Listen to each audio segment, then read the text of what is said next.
ये लाभ जो परमेश्वर आपकी सेवकाई और प्रेम के द्वारा हमारे लिए इस समय लाया है, इसे थोड़े से उसमें दिखाना चाहेंगे इस छोटे से पुरस्कार देने के द्वारा। धन्यवाद भाई नेविल, बहुत बहुत धन्यवाद भाई नेविल, और धन्यवाद कलीसिया। मैं नहीं जानता कि इसके भीतर क्या है, परंतु मैं अपने संपूर्ण हृदय से इसकी सराहना करता हूँ कि आप लोग जो मेरे लिए विशिष्ट हैं और वो चीजें जो आप लोगों ने मेरे लिए की हैं, यदि आप लोग ना होते तो मैं भी यहाँ ना होता। यदि कोई इस संदेश का जो परमेश्वर ने मुझे प्रचार करने के लिए दिया, इसका विश्वास करने वाला नहीं होता तो इसका प्रचार ना होता।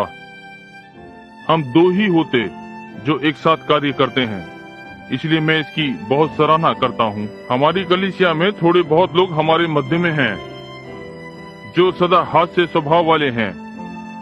अब जब मैं थोड़ी देर पहले पीछे के कमरे में आया, किसी ने मुझे पार्सल पकड़ाया और कहा कि मंच पर जाकर इसे भाई नेविल को भेंट कर दूं। मेरी भावनाओं के प्रति उनकी सराहना के लिए और इस कलीसिया की संगति और इस वर्ष हमारे लिए जो उनका अर्थ था, बीते वर्षों में एक पास्टर होने के नाते और आशाएं और प्रार्थनाएं कि वो आने वाले वर्षों में भी हमारे पास्टर रहेंगे, कलीसिया की ओर से एक चिन्ह। और मैं स्वयं और भाई नेविल, ये छोटे बालक ठीक हैं।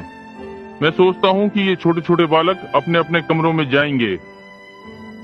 और अब स्मरण रखें, छोटी लड़कियां अच्छी प्रकार से और लड़के प्रातः उस कमरे में हैं, क्योंकि सभा के पश्चात मैं सोचता हूँ कि ऐसा लगता है कि आप लोगों के लिए इस मनोरंजन यानी व्यवहार में कुछ बचा था। अब वयस्कों को, जैसा कि हमारी युवाओं की बढ़ती हुई संख्या को देखते हैं, जो गिनती में बहुत हैं, हम उत्सुकता से प्रतीक्षा कर रहे हैं जब तक हमारी वे कक्षाएं अलग अलग नहीं बन सकती। हमारी बहन एनरोल के पास निश्चय ही भरपूरी से है, थोड़ा सा नहीं परंतु भरपूरी से। और मेरी छोटी लड़की मुझे बता रही थी, उसने कहा, पिताजी बहन एनरोल के लिए ये बहुत कठिन है।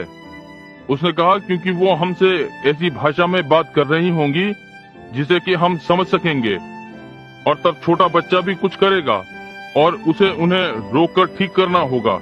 देखा, इसलिए एक महिला के लिए ये कठिन है कि सारी कक्षाओं को ले। इसलिए हम उनकी सराहना करते हैं और उनका ये बढ़िया सहयोग की आवश्यकता के समय वो करती हैं। प्रभु उनको आशीष दे। अब हम जल्द ही किसी दिन आशा करते हैं कि प्रभु चाहेगा तो हमारे पास एक अच्छा बड़ा आराधनालय होगा, जहाँ हमारे पास सब प्रकार की संडे स्कूल की कक्षाएं, कमरे होंगे। छोटे बच्चों के लिए चित्रों को चिपकाने वाला फलालेन का कपड़ा, इधर पुलपिट की और एक बड़ी कांच की खिड़की नर्सरी के बालकों के लिए, जहाँ पर एक प्रशिक्षित नर्स वहाँ होगी कि वे उन छोटे छोटे बालकों की देखभाल करे।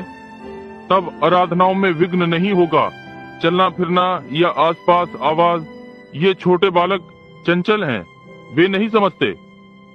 इन्हें उनको समझाना है, वे हमें नहीं समझ सकते। और तब इस प्रकार से एक स्थान जहाँ पर सब कुछ व्यवस्थित होगा। मैं विश्वास करता हूँ प्रभु हमें ये करने देगा। हम शानदार दिखने वाला नहीं परंतु एक अच्छी कलीसिया होंगे। हम उसकी प्रतीक्षा कर रहे हैं। अब भाई नेविल और अपने लिए मैंने एक विचार किया है। ये सूट के कपड़े हैं। भाई नेविल, मैं नहीं जानता। मैं ये सोचता हूँ कि मैं निश्चित नहीं हूँ, क्योंकि ये मुझे सूट के डिब्बे जैसा प्रतीत होता है। क्या आपको भी ऐसा नहीं लगता?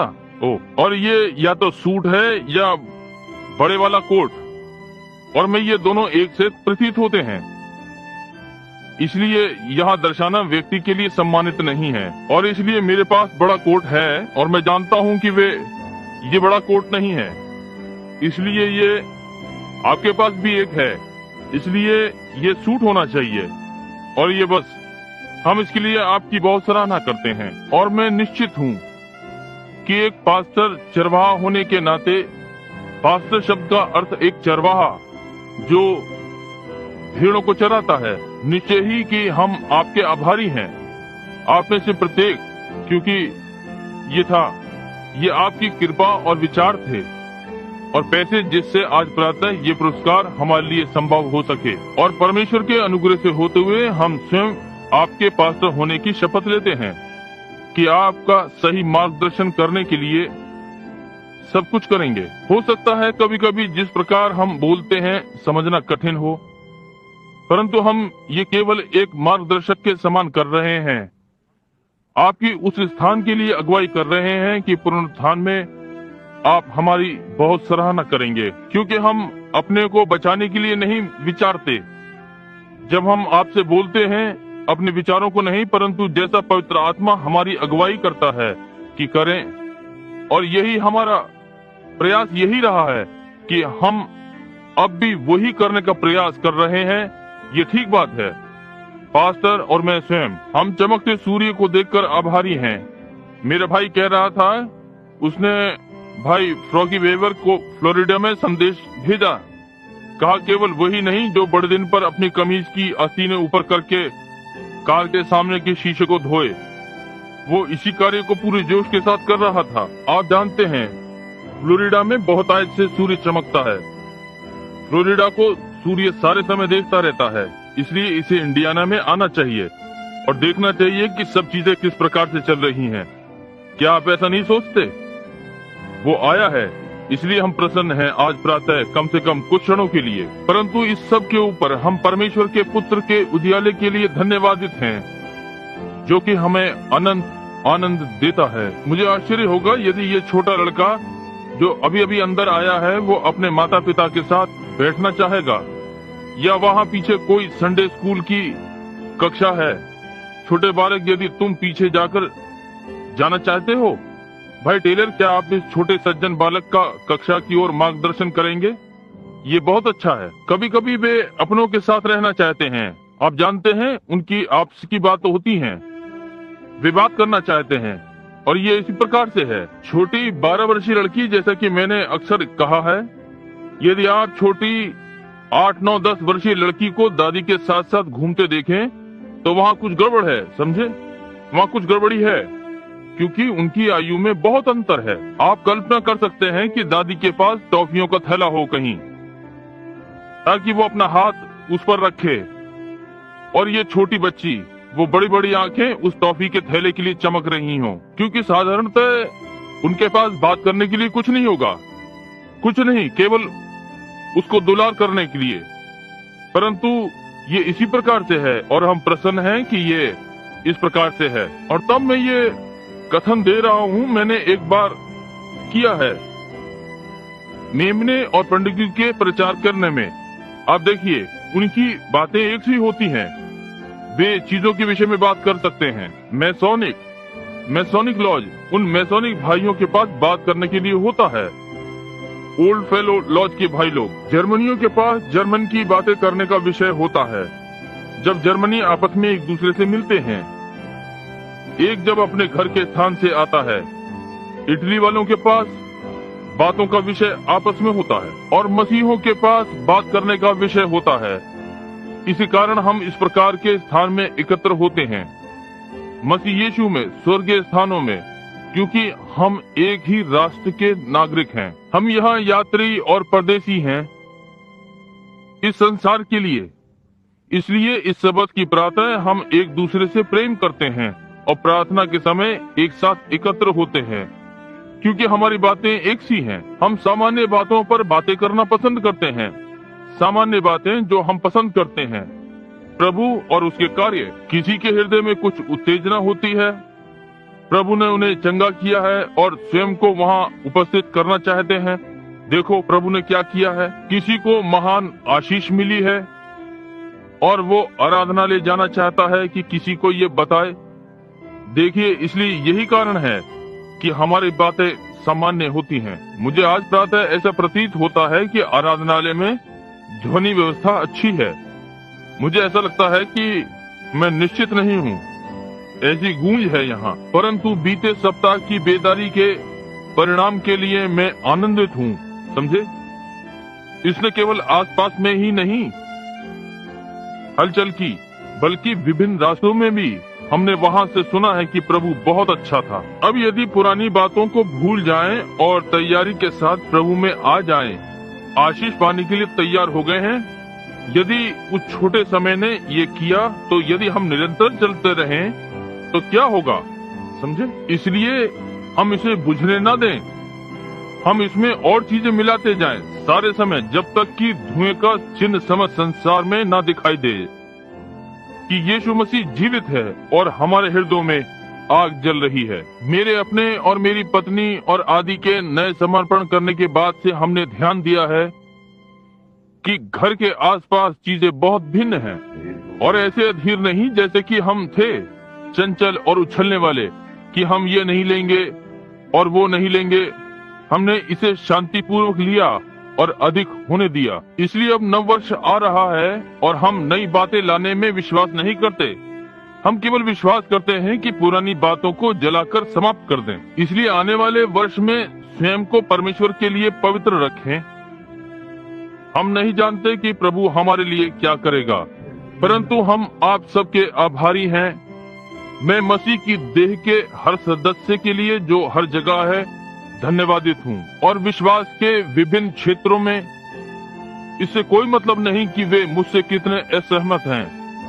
मैं फिर भी आभारी हूँ कि कोई, यहाँ तक कि यदि मैं सोचूंगा वे थोड़ी गलती पर होंगे वचन में, परंतु फिर भी सच्चाई से जो वे विश्वास करते हैं उनके लिए खड़ा हूँ। निश्चय ही मैं उन भाइयों को सहने के लिए तैयार हूँ और वे मेरी गलतियों और बातों में मेरे साथ हैं, क्योंकि हम में से कोई सिद्ध नहीं है। परंतु उस सांझ संदेश में जब परमेश्वर स्वयं को पेंतीकोस्त पर अलग करता है, समय के संगम पर या परामर्श में, कॉन्फ्रेंस में, जहां पर निर्णय लेना होता है ये नई मसीही कलीसिया किस प्रकार की कलीसिया होगी जिसके लिए ये परामर्श किया गया है। और हम प्रेरितों की पुस्तक में पाते हैं 2 अध्याय, हम एक निर्णय ली गई कलीसिया को पाते हैं।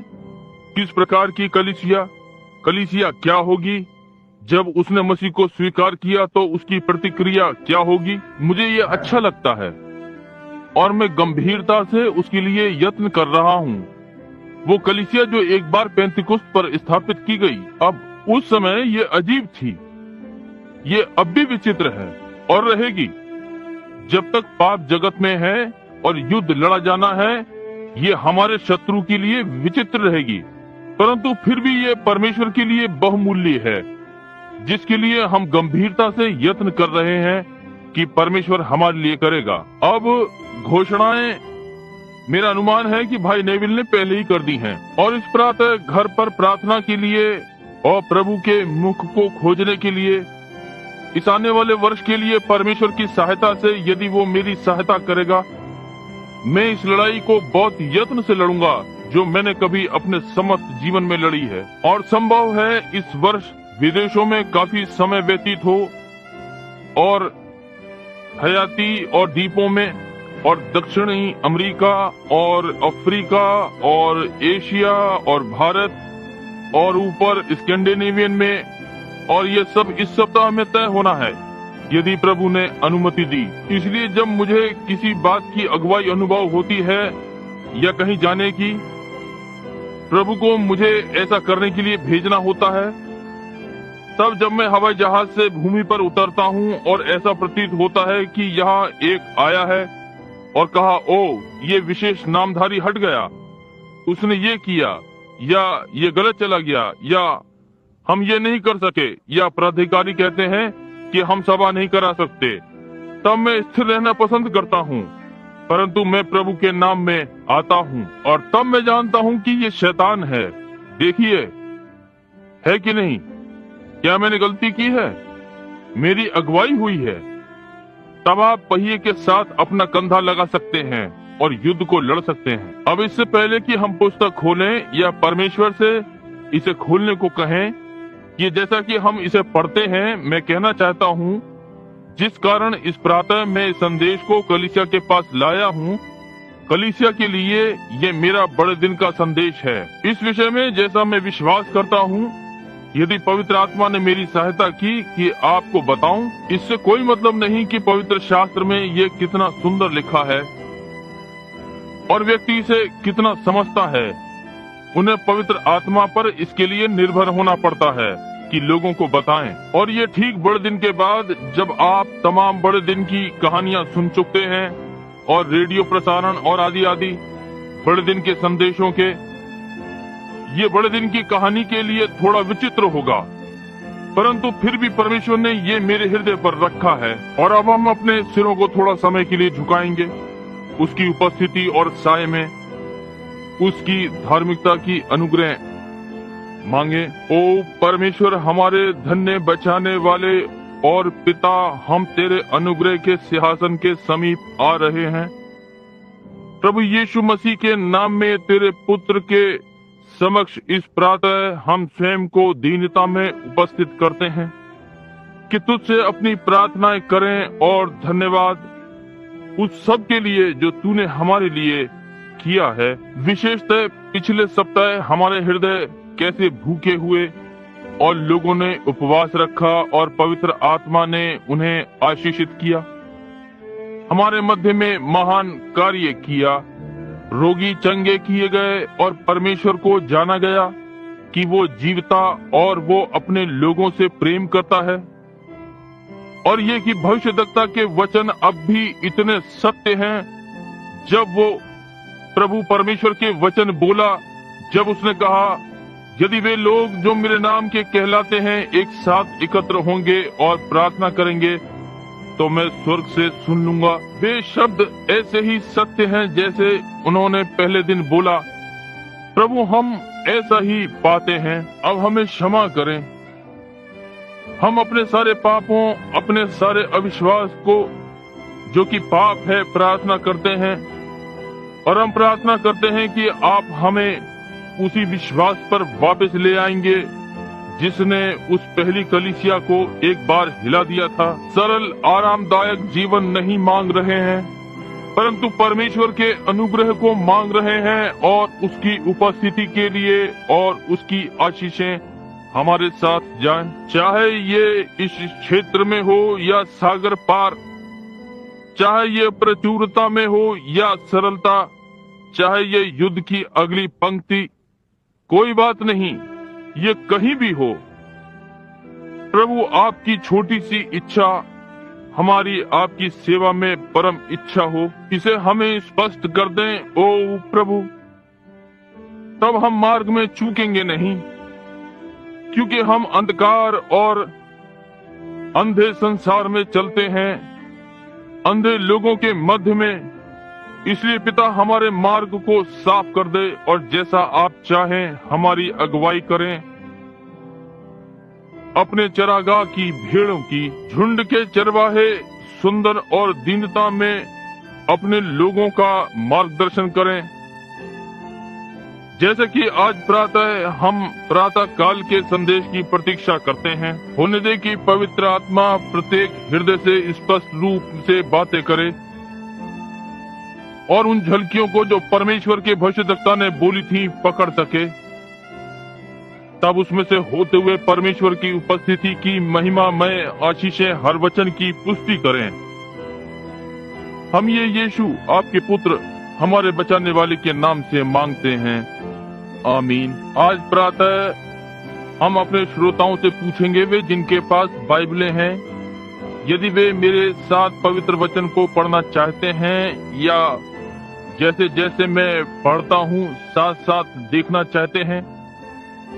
यदि आप यशायाह की पुस्तक निकालेंगे, यशायाह भविष्यद्वक्ता की पुस्तक और 7वां अध्याय, मैं वचन के इस भाग से पढ़ना चाहता हूँ। यशायाह के 7वें अध्याय में हम 10वें पद में परमेश्वर और आहाज की बातचीत से आरंभ करेंगे। फिर यहोवा ने आहाज से कहा, अपने परमेश्वर यहोवा से कोई चिन्ह मांग, चाहे वो गहरे स्थान का हो व ऊपर आसमान का हो।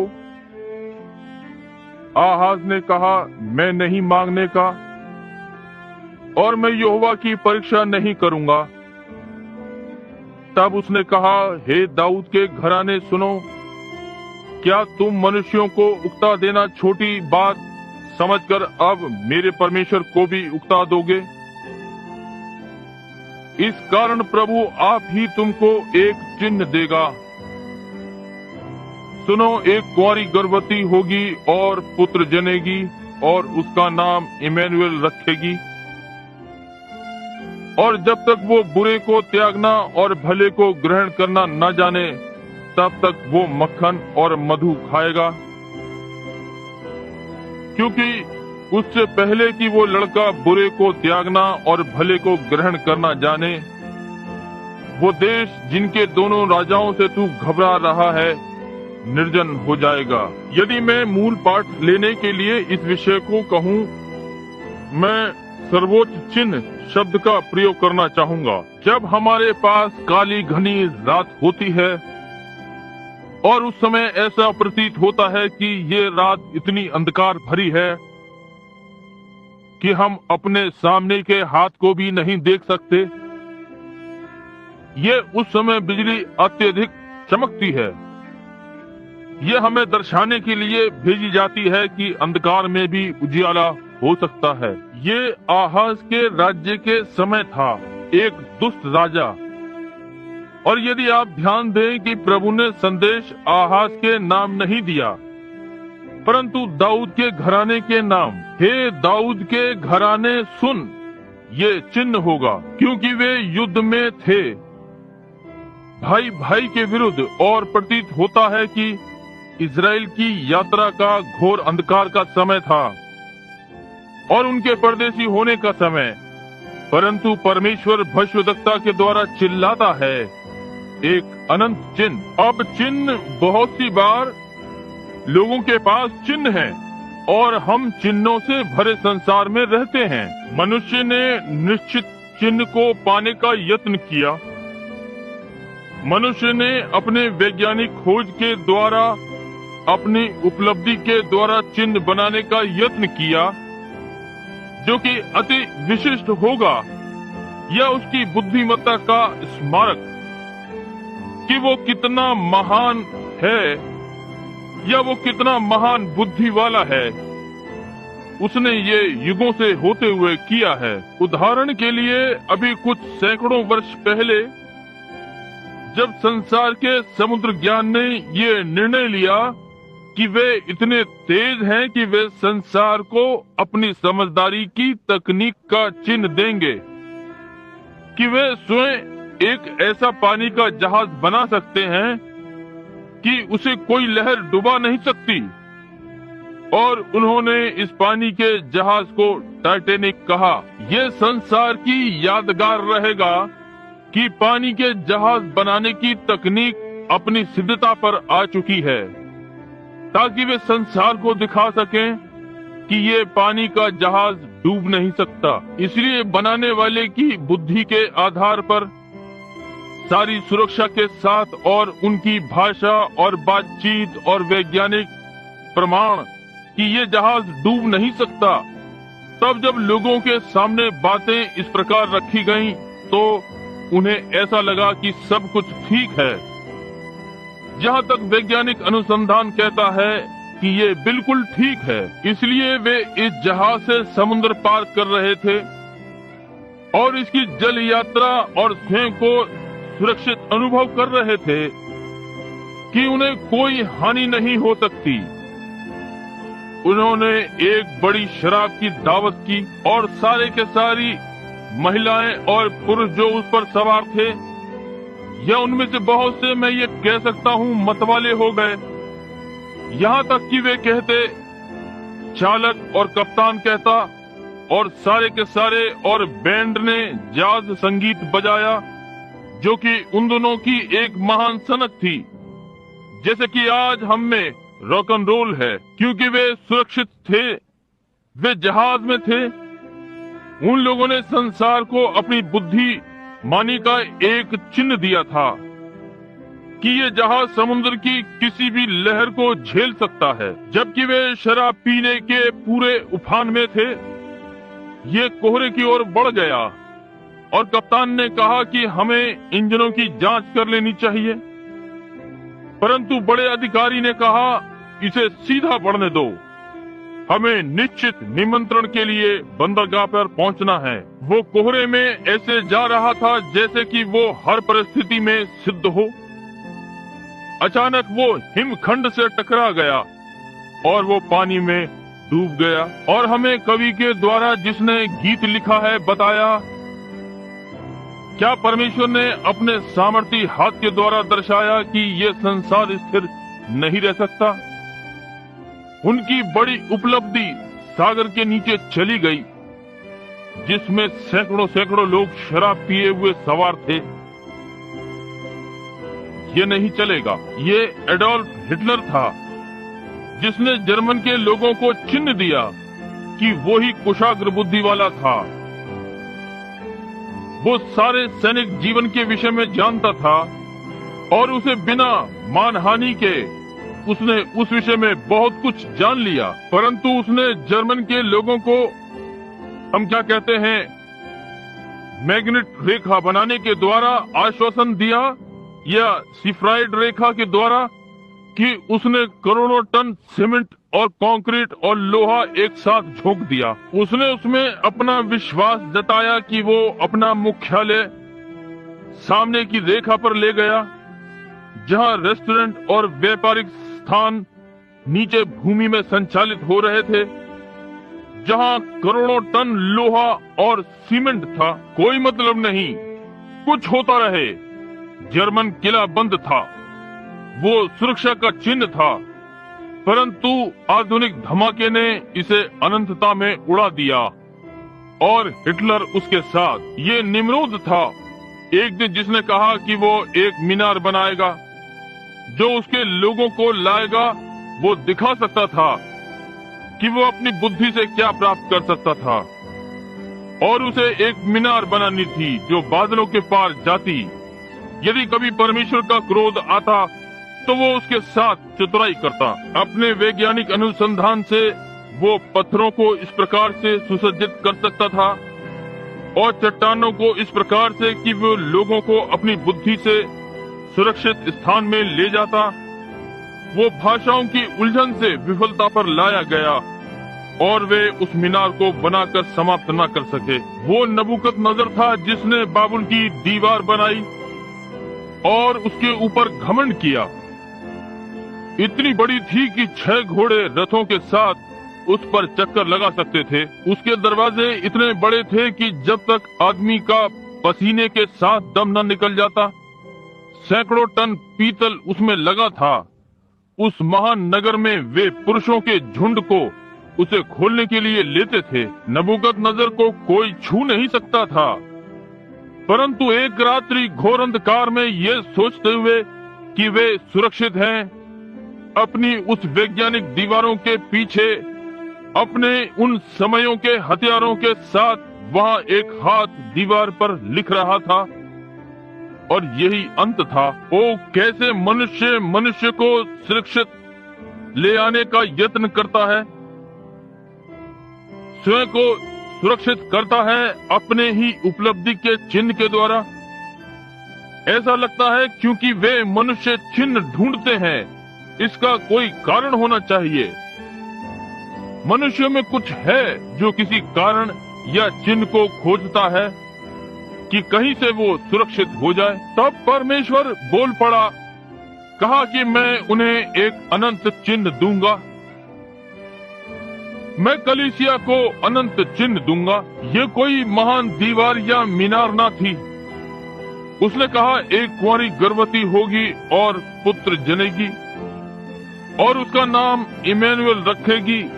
ये परमेश्वर का अनंत चिन्ह होगा। कितना साधारण, कितना छोटा। क्या आप समझते हैं कि ये छोटी सी बात जिसे आप पास से निकलकर छोड़ जाते हैं, परमेश्वर के लिए ये महत्वपूर्ण है? क्या कलीसिया आज प्रातः इसे स्वीकार कर सकती है? संगठन की हमारी उपलब्धि में और उसकी महान रचनाएं और सर्वोत्तम वस्तुओं में हम छोटी बातों को छोड़ जाते हैं जो परमेश्वर के लिए महत्वपूर्ण है, और हमारे अनंत लक्ष्य के लिए हम उन बातों को छोड़ जाते हैं। परमेश्वर ये कह रहा है, मैं तुम्हें अनंत चिन्ह दूंगा। एक कुंवारी गर्भवती होगी और बालक जन्मेगी। क्यों? क्यों एक बालक? क्यों ये एक बालक होना चाहिए? रचयिता को स्वयं आकर और अपनी रचना में रहना होगा। मनुष्य के लिए एक चिन्ह होने के लिए इसे बालक ही क्यों होना चाहिए? वो ये क्यों ना कह सका, मैं एक बड़ी सीढ़ी बनाऊंगा और तुम सब लोग, जैसे कि याकूब का स्वप्न था, या मैं स्वर्ग से उतरूंगा, स्वर्ग के गलियारे से एक रस्सी और तुम्हें सामर्थ्य दूंगा, ताकि तुम जब उससे स्वयं को बांध लो तो मैं तुम्हें ऊपर खींच लूंगा। परंतु वो इतनी सादगी में आता है और कहा, एक बालक उत्पन्न होगा, ये एक चिन्ह होगा, केवल एक चिन्ह ही नहीं परंतु एक सर्वोच्च चिन्ह होगा, एक बालक। विज्ञान की बुद्धिमानी इस प्रकार के विचार पर हंसेगी, परंतु परमेश्वर के लिए ये सर्वोच्च चिन्ह था। एक कुंवारी गर्भवती होगी और ये बालक इमैनुएल कहलाएगा, जिसका अर्थ होगा परमेश्वर हमारे साथ। ये सर्वोच्च चिन्ह है। स्वर्ग का परमेश्वर लोगों के साथ वास कर रहा है। सर्वोच्च चिन्ह है।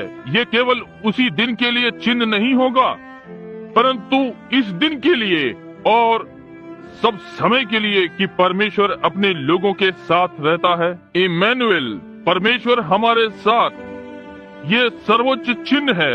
ये अनंत चिन्ह है, सदा ठहरने वाला चिन्ह परमेश्वर ने दिया। वो क्यों मट्टी बन गया?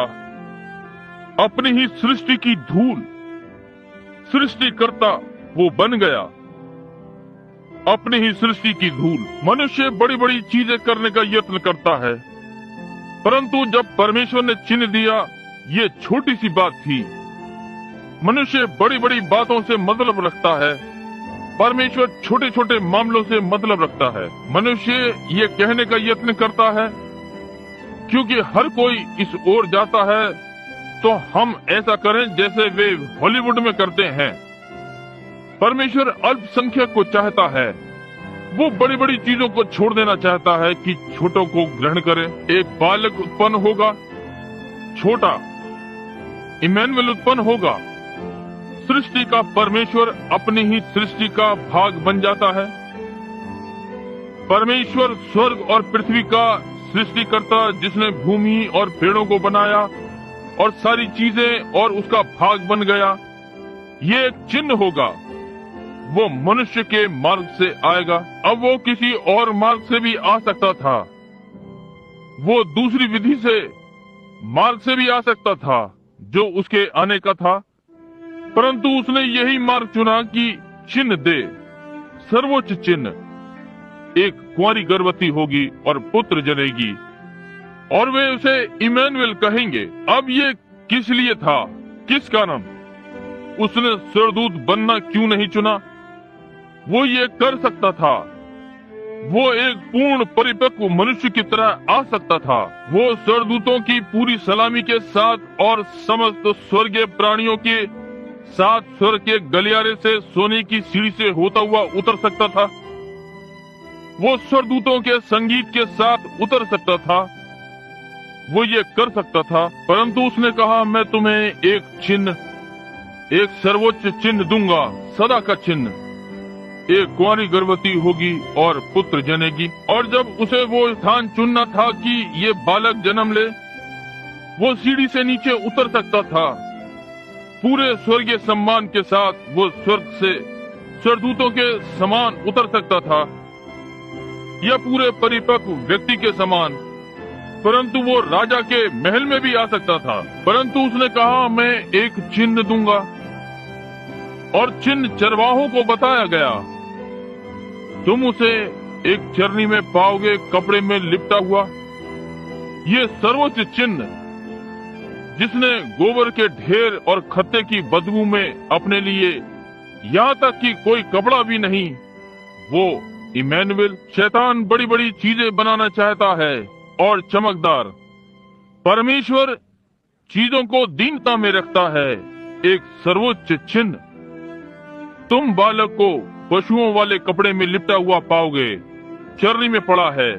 ये चिन्ह होगा, सर्वोच्च चिन्ह। जब वो पृथ्वी पर था तो बहुत ही निर्धन था। हम कैसे कठिन समय की बात करते हैं। ये छोटा सा कौन है? ये यहोवा है। यहोवा परमेश्वर मनुष्य बन गया, हमारा ही ढांचा ले लिया, स्वयं परमेश्वर की रेखा पार कर और मनुष्य बन गया, ये चिन्ह है। वो परमेश्वर था, मनुष्य बन गया। धनी मनुष्य नहीं, निर्धन मनुष्य, ये सर्वोच्च चिन्ह है। तुमने चिन्ह मांगा, परमेश्वर ने कहा मैं तुम्हें एक और सदा का चिन्ह दूंगा। नहीं तो जैसा मैंने कहा वो आ सकता था, परंतु एक बालक, वो क्यों एक बालक बन गया? जब उस छोटे पहलौठे ने बिना दांतों वाला मुंह चरनी में खोला, उस पहले बड़े दिन की सुबह अपनी छोटी सी चरनी की खोर में, और पहली छोटी सी चीख उसकी आवाज से निकली। वो परमेश्वर रो रहा था। यहोवा रोने वाला मनुष्य परमेश्वर की ओर से आया और मनुष्य था, हर तरह से मनुष्य, संसार में खाली हाथ, परंतु फिर भी मनुष्य वो क्या करने का यत्न कर रहा था, उसका क्या उद्देश्य था? वो चरनी में एक बालक की नाई रोया, वो गली में एक लड़के के समान खेला, उसने मनुष्य के समान परिश्रम किया, परंतु फिर भी इमैनुएल था। ये सर्वोच्च चिन्ह है।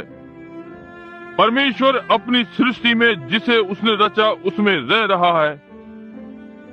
सर्वोच्च चिन्ह, ये तुम्हारे लिए चिन्ह होगा। वो इतना निर्धन था जब वो पृथ्वी पर आया, वो स्त्री के मांगे हुए गर्भ से आया।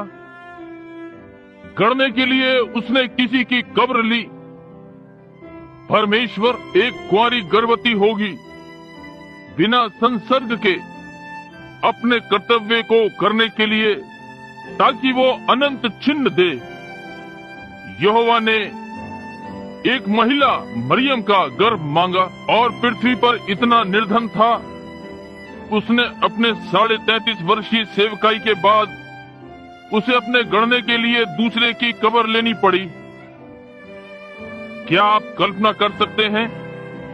निष्कलंक गर्भधान की बातें करते हैं, तेरा क्या अर्थ है? जो भी हो, क्या आप वास्तविक चिन्ह देख सकते हैं?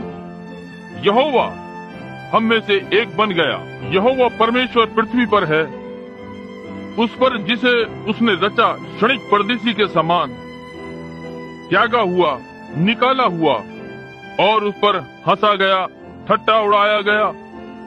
अविश्वासी के लिए ठोकर का कारण, ठोकर की चट्टान, धार्मिकों के लिए शैतान, धार्मिक संसार के लिए, परंतु विश्वासी के लिए अनंत चिन्ह।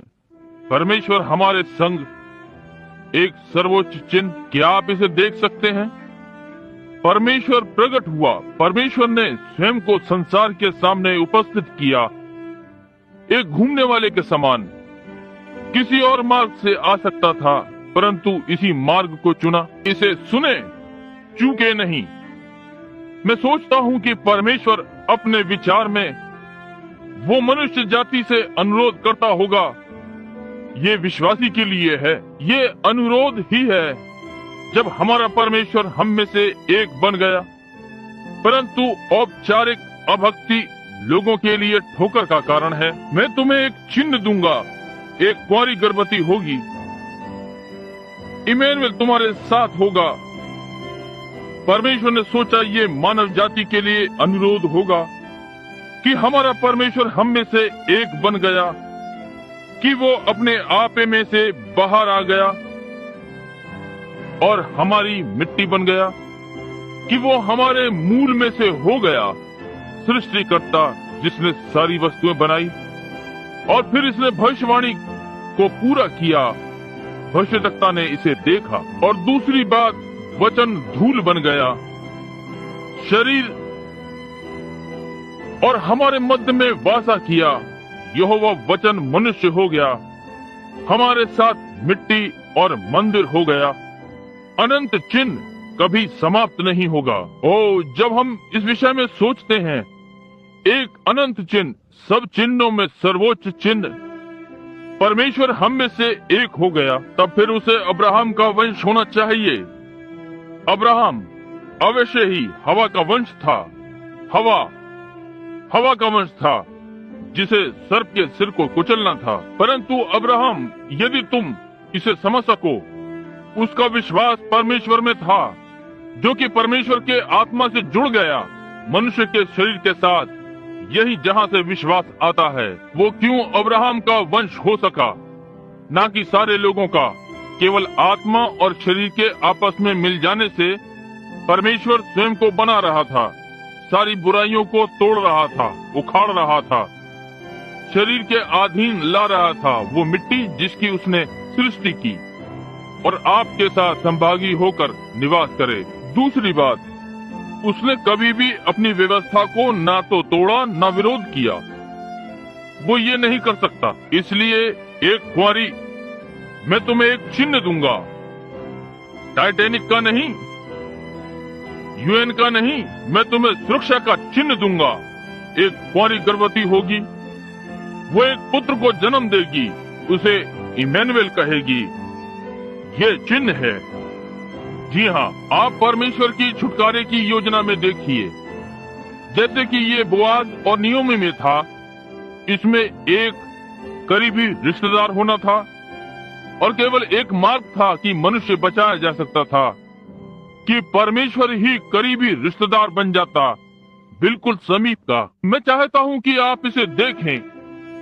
वो कभी भी धनी और सामर्थी का रिश्तेदार ना बना, परंतु वो चरनी में जन्मा और पशुओं वाले वस्त्र में लपेटा गया। वो केवल बड़ों का ही नहीं, परंतु बालकों का। वो सृष्टि का परमेश्वर था, उसने ये करने के लिए चुना। वो पूरे परिपक्व मनुष्य के समान नहीं आया। वो आया कि छोटे बालकों की भावनाओं का अनुभव कर सके। वो आया कि बढ़ते हुए बालकों की परीक्षाओं में से निकल सके। वो उन शैतान की कठिन परीक्षाओं में से निकल सके, एक मनुष्य के समान, और सारे युगों और आयु के सारे वर्गों, निर्धन और धनी, सबके लिए मार्ग बनाए। वो निर्धन हो गया ताकि उसकी निर्धनता से हम धनी हो जाएं और राज्य में उसके साथ वारिस हो जाएं। एक चिन्ह दिया जाएगा, स्वयं को पार करके, स्वयं को जो वो था उससे भिन्न बनाए। अब एक सर्वोच्च चिन्ह, एक बालक के समान रो रहा है, एक लड़के के समान खेल रहा है, मनुष्य के समान परिश्रम कर रहा है, परंतु वो परमेश्वर है, जीवन की हर परिस्थिति में जी रहा है जो हम जीते हैं। आप जानते हैं कि परमेश्वर ने बहुत सारे चिन्ह दिए कि वो परमेश्वर था। उसने जल प्रलय से पहले लोगों को चिन्ह दिया कि वो परमेश्वर था, न्याय का परमेश्वर। उसने नूह के दिनों के लोगों को डुबा दिया और धार्मिक को नाव में तैरा दिया। एक चिन्ह कि वो धर्मी था और न्याय अवश्य था। ये चिन्ह है कि हर बिना प्रायश्चित किया हुआ पापी न्याय में नाश होगा, कि धर्मी परमेश्वर के अनुग्रह से बचाया जाएगा। उसने जलती झाड़ी में एक दूसरा चिन्ह दिया। ये क्या था? जब उसने अपने भागे हुए भविष्यद्वक्ता को पकड़ा, मैंने अपने लोगों की चिल्लाहट को सुना है और मैंने अपनी वाचा को स्मरण किया है। उसने वहाँ दूसरा चिन्ह दिया। ये वाचा को बनाए रखने वाला परमेश्वर है। वो अपनी हर कही गई बात को स्मरण रखता है, हर प्रतिज्ञा को जो उसने की। जलती झाड़ी पर चिन्ह दिया और मैं उन्हें छुड़ाने के लिए उतर आया हूँ। देखिए, परमेश्वर अपने कार्य पर है। जब उसने स्वर्ग और पृथ्वी की सृष्टि की, उसने समस्त स्वर्गदूतों को एक साथ बुलाया और उसने कहा, आओ हम।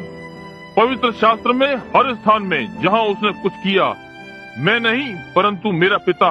परंतु जब वो छुटकारे की योजना पर आया, तब वो अकेला आया। उसके साथ और कोई नहीं था, वही केवल एक था जो आ सकता था। एक स्वर्गदूत ये नहीं कर सकता था। दूसरा मनुष्य अपने पुत्र को बुलाया, ये नहीं कर सका। एक ने किसी और को पुकारा, एक पवित्र कुंवारी या एक पवित्र माँ या कोई संत ये नहीं कर सकता था। परमेश्वर को ही आना था। और मैं तुम्हें एक चिन्ह दूंगा, एक कुंवारी गर्भवती होगी और बालक जन्म लेगा और वो इमैनुएल होगा। परमेश्वर हमारे साथ, सर्वोच्च चिन्ह। परमेश्वर अपने लोगों में, परमेश्वर अपने लोगों के साथ, परमेश्वर अपने लोगों के समान हो गया। परमेश्वर और मनुष्य एक हो गए। एक चिन्ह, संसार के लिए ठोकर का कारण, परंतु विश्वासियों के लिए धन्य आशा। एक चिन्ह जिसकी भर्त्सना की जाएगी। एक और समय था जो उसने सिद्ध किया, उसने बाढ़ में सिद्ध किया कि वो न्याय का परमेश्वर है और जो उसकी आज्ञा का पालन करते हैं उनके लिए अनुग्रहकारी परमेश्वर। उसने जलती हुई झाड़ी में दर्शाया एक चिन्ह के द्वारा कि वो अपनी हर प्रतिज्ञा को पूरा करे जो उसने की, और लाल सागर पर उसने दर्शाया कि वो उनके लिए मार्ग बनाएगा जो उसकी आज्ञाओं का पालन करते हुए सही कार्य कर रहे थे। कोई मतलब नहीं उसका, चाहे जो उसे अलग करे। परमेश्वर ने लाल सागर पर सिद्ध कर दिया और एक चिन्ह दिया कि वो सागर को खोल सकता था। हर परीक्षा में वो बचने का मार्ग बनाएगा। कहते हैं माँ इसका विश्वास नहीं करती, पिताजी इसका विश्वास नहीं करते, कलीसिया इसका विश्वास नहीं करती। मैं चिंता नहीं करता कि कौन विश्वास नहीं करता। यदि आप इसका विश्वास करते हैं तो परमेश्वर बच निकलने का मार्ग निकालेगा। उसने एक चिन्ह दिया कि वो करेगा, क्योंकि वे सीधे अपनी प्रतिज्ञा के देश के मार्ग पर थे जहाँ परमेश्वर ने उनसे प्रतिज्ञा की थी, और लाल सागर ने उनका मार्ग रोक दिया था और वे संकट में पड़ गए। वे नहीं जानते थे कि क्या करें। परमेश्वर ने दर्शाया कि वो हर परीक्षा में से निकलने के लिए मार्ग तैयार करेगा। हर परीक्षा में से आप धूम्रपान नहीं छोड़ सकते, एक बार परमेश्वर को लें। झूठ बोलना नहीं छोड़ सकते, चोरी करना नहीं छोड़ सकते, गुस्सा करना नहीं छोड़ सकते। एक बार अपने साथ परमेश्वर को ले लें। यदि आपको आराधनालय जाने की इच्छा नहीं होती और आप कहीं भी नहीं जा सकते, एक बार अपने साथ परमेश्वर को ले लें, उसकी प्रतिज्ञा को ले लें। उसने ये लाल सागर पर सिद्ध किया है कि वो बच निकलने का मार्ग निकालेगा। परमेश्वर ने बहुत सारे चिन्ह दिए हैं। उस रात्रि उसने चरवाहों से कहा, बैतलहम को जाओ, क्योंकि आज मसीह बचाने वाला जन्मा है। मसीह अभिषिक्त परमेश्वर आज के दिन स्त्री के द्वारा जन्मा है। परमेश्वर अब उसे ईश्वर नहीं बना रहा था, उसने केवल एक स्त्री के गर्भ को लिया था। ऐसे ही जैसे उसने इस शरीर को सुसमाचार प्रचार करने के लिए लिया है, वैसे ही जैसे उसने आपके शरीर को उन कार्यों को करने के लिए लिया है जो वो आपके द्वारा करना चाहता है, क्योंकि वो अब भी इमैनुएल का चिन्ह है। परमेश्वर अपने लोगों के साथ, परमेश्वर अपने लोगों के मध्य में रह रहा है। वो सर्वोच्च अनंत चिन्ह, ये कभी भी असफल नहीं हो सकता, ये हमेशा चिन्ह ही रहेगा। आप इन चिन्हों के विषय में बात कर रहे हैं। इस चिन्ह के विषय में क्या है? इससे पहले कि आप दूसरा चिन्ह पा सकें, अन्य भाषा में बोलने का चिन्ह, भविष्यवाणी करने का चिन्ह, किसी भी अलौकिक चिन्ह से पहले आपको उस मूल चिन्ह पर, अनंत सदा के चिन्ह पर वापस जाना होगा। आरंभ करने से पहले ठीक सीधे हो जाएं, और इस नेव पर जो कि युगों की चट्टान है, इसे कभी भी कोई नहीं छू सकता। अधोलोक के फाटक इसके विरुद्ध होंगे परंतु जयवंत नहीं हो सकते। उस चिन्ह को ले लें। एक कुंवारी गर्भवती होगी और पुत्र जनेगी। और उसने उन गरड़ियों को बताया, आप उसे कैसे पाओगे? वो एक चरनी में होगा, गौशाला में, पशुओं के कपड़े में लिपटा हुआ। और जब तुम उसे देखो तो उसका विश्वास करना, क्योंकि वो हमारे मध्य में परमेश्वर है। ये चिन्ह केवल चरवाहों के लिए ही नहीं था, परंतु ये समस्त संसार के लिए दिया गया कि उसे देखें कि वो कौन है। ये परमेश्वर हमारे संग इमैनुएल है। जब वो पृथ्वी पर था तो उसने सिद्ध कर दिया कि वो परमेश्वर था, सिद्ध किया कि परमेश्वर उसमें था, क्योंकि परमेश्वर के चिन्ह उसके द्वारा प्रकट होते थे। उसने कहा, यदि मैं अपने पिता के कार्य ना करूं तो मेरा विश्वास मत करो। यदि मैं अपने पिता के कार्य करता हूं, यदि तुम मेरा विश्वास नहीं करते तो उन कामों, चिन्हों का विश्वास करो। इमैनुएल, मैं और पिता एक हैं। मेरे पिता ने मुझे भेजा है, और जैसे उसने मुझे भेजा है वैसे ही मैं तुम्हें भेजता हूँ। पिता जिसने मुझे भेजा मेरे साथ है, वो मुझ में है और अपने कार्य स्वयं करता है। ये परमेश्वर देह में है। क्या विनाश से पहले लूत ने उसका स्वाद न चखा था? जब उसने परमेश्वर को देह में प्रकट होते देखा, मांस खाया, गाय का दूध पिया, यहाँ की रोटी खाई और तंबू की ओर पीट करके खड़ा हुआ और व्यक्तिगत सर्वनाम के साथ मैं देखते हुए कि वो इस पृथ्वी का वारिस है। मैं, दूसरे शब्दों में, मैं ये उस पर प्रकट करूंगा। वो कौन था? तब उसने कहा, अब्राहम तेरी पत्नी कहाँ है, सारा? इससे वो अचंभित हो गया परमेश्वर मसीह की पहली की छाया में देहधारी हुआ। कहा वो तेरे पीछे तंबू में है। सारा हंसी और उसने कहा सारा तू क्यों हंसी? जब इमैनुएल स्त्री के गर्भ से होते हुए बजाय थिफोनी में प्रकट होने के, उसने कहा जैसा लूत के दिनों में था इसी प्रकार मनुष्य के पुत्र के आने के दिनों में होगा। जब वो पृथ्वी पर था वे चेले सुसमाचार के साथ गए तो यहाँ तक कि स्वर्गदूत भी स्वर्ग की सीढ़ियों के जंगलों से महिमामय देश के गलियारों से इसे देखते थे। आज जो वचनों को लिख रहे हैं जैसे कि मैं आप लोगों को लिखते हुए देखता हूँ, पहला तीमुथियुस 3:16, भक्ति का भेद गंभीर है। परमेश्वर जो देह में प्रकट हुआ, संसार में उस पर विश्वास किया गया, स्वर्गदूतों को दिखाई दिया। स्वर्गदूतों ने परमेश्वर का दर्शन करने के लिए उठे। एक बार उन्होंने अपनी छड़ियां उसके सम्मुख हिलाई और पवित्र पवित्र पवित्र चिल्लाए। जब वो वहां बैठा हुआ था जैसे कि आग का खंभा उस महिमामय स्वर्ग में, और जब वो मनुष्य बन गया तो स्वर्गदूत उसे देखने के लिए आए। यहोवा देहधारी हो गया। निश्चय ही भक्ति का भेद गंभीर है। मैं तुम्हें एक अनंत चिन्ह दूंगा, क्योंकि परमेश्वर हमारे मध्य में देहधारी हुआ, वो देह में हमारे मध्य में रहा। ये सदा का चिन्ह होगा, केवल गड़रियों के लिए नहीं कि उसे देखें और विश्वास करें, परंतु ब्रनम टबरनेकल तुम्हारे लिए और इस क्रूर संसार के लिए कि विश्वास करें कि वो परमेश्वर है। परमेश्वर ने ये चिन्ह दिया। यीशु ने कहा जैसे कि जीवित पिता ने मुझे भेजा है और मेरे साथ आया है और मुझ में था, ऐसे ही मैं तुम्हें भेजता हूँ। जीवित पिता तुम्हारे साथ जाता है और तुम्हारे अंदर है एक अनंत चिन्ह। विश्वास करने वालों के ये चिन्ह होंगे। देखो मैं तुम्हारे साथ हूँ, तुम्हारे अंदर, इस पृथ्वी के अंत तक मैं तुम्हारे साथ होऊंगा, जगत के अंत तक मैं वहाँ तुम्हारे साथ होऊंगा। कोई जैसा कि मैंने पहले कहा उसे छोटे कद का परमेश्वर बनना चाहता था। वो मनुष्य था। परमेश्वर मनुष्य को प्रयोग कर रहा था। परमेश्वर देह को प्रयोग कर रहा था जिसकी उसने स्वयं सृष्टि की थी, ताकि उसी के द्वारा सृष्टि करे और उसके द्वारा बहुत से पुत्रों को ले आए। वचन ये कहता है उस आज्ञाकारी पुत्र के द्वारा।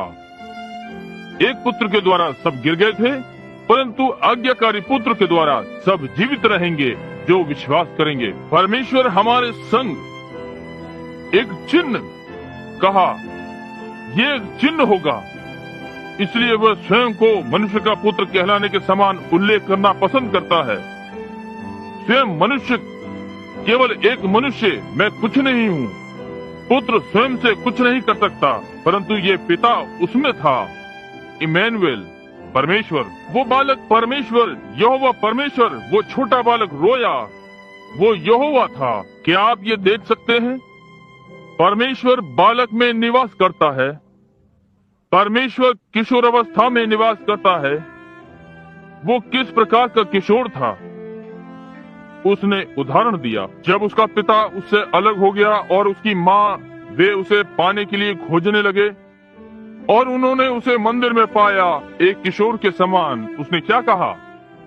क्या तुम नहीं जानते? क्या तुम उत्सुक नहीं हो कि मुझे अपने पिता के कार्य में लगा रहना है? किशोरों के लिए उदाहरण। एक मनुष्य के समान संसार के सारे वैभव उसके सामने प्रस्तुत किए गए। उसके हाथों में हर चीज दे दी गई कि सब मनुष्य में महान और धनी बन जाए। कौन लोगों को बता सकता है कि कहाँ मछली के मुंह में सिक्का है? कुओं से अच्छा पानी निकाल सकता था और मैं बना सकता था। वो उससे चाहे जो भी बदल लेता। वो 5 रोटी लेकर 5000 को खिला सकता था। उसके हाथों में महान बनने की सामर्थ्य थी, परंतु फिर भी निर्धन होने को चुना। जब मरा तो कब्र भी न थी, उसे एक मांगनी पड़ी। इमैनुएल, ये एक चिन्ह होगा। परमेश्वर कैसे आता है? गरीबी में परमेश्वर कैसे व्यवहार करता है? ये एक अनंत चिन्ह होगा। निर्धनता और शिक्षा के साथ एक चिन्ह। महान भविष्यद्वक्तनी अन्ना ने कहा, जब शमौन ने मंदिर में अपने हाथ उठाए और उस छोटे को जो कपड़े में लिपटा था गोद उठाया। अन्ना कहती है ये चिन्ह है जिसके विषय में बुरा कहा गया, इजराइल के गिरने का कारण, परंतु फिर से एकत्र किया गया।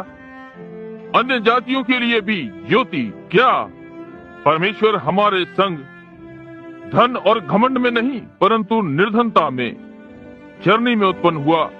परमेश्वर हमारे साथ। उसने किस प्रकार के कार्य किए, उसकी बातों को देखिए। उसने कहा, इसे देखिए, उसने क्या कहा? परमेश्वर ने स्वयं कहा, ये मेरा प्रिय पुत्र है, तुम इसकी सुनो। ये मेरा प्रिय पुत्र है जिसमें रहने के लिए मैं प्रसन्न हूँ, तुम इसकी सुनो। उसने कहा, मैं सदा तुम्हारे साथ हूँ अंत तक। उसने अपने चेलों को भेजा, उन्होंने अपने दिनों में पृथ्वी को जला दिया, जैसा कि परमेश्वर मनुष्य के साथ एक था। उन्होंने लोगों को परमेश्वर के नाम यीशु मसीह में बपतिस्मा दिया। वो उनके इतने समीप रहा जब तक कि उसने स्वयं को उनके द्वारा प्रकट नहीं कर दिया। चिन्हों, आश्चर्य कर्मों और पवित्र आत्मा के वरदान।